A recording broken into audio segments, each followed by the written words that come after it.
Magandang umaga mga katambay ng Japan.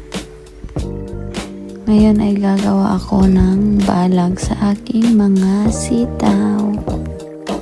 Mainhin ang aking boses sa aking pag-voice over kasi nga hindi po ako sanay sa pag-voice over. Pagpasensyahan nyo na po. Kinuha ko yung net dyan. Gamit ko last year yan. Tinanay ko lang kung magandang hindi pala kaya tinanggal ko siya at kumuha ko ng barot. IST. Alambre sa Tagalog. Yung nag-voice over ka ng Tagalog pero ikaw ay Ilocano nga ni.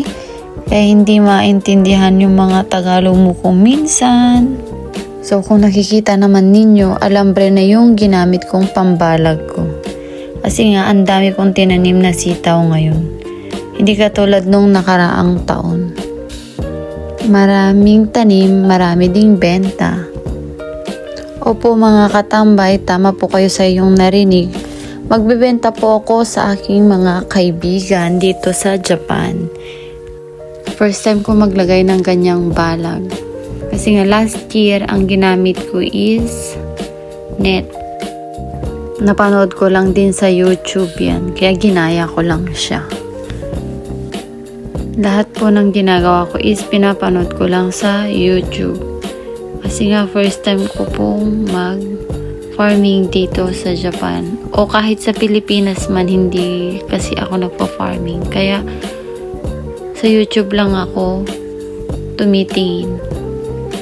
Pag OFW ka talaga, matututunan mo lahat ng mga hindi mo natutunan.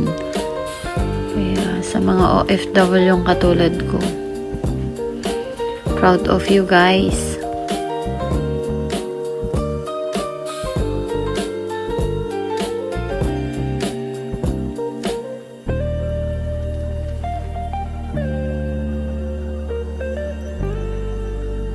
Kahit katirikan ng araw dyan pa rin ako.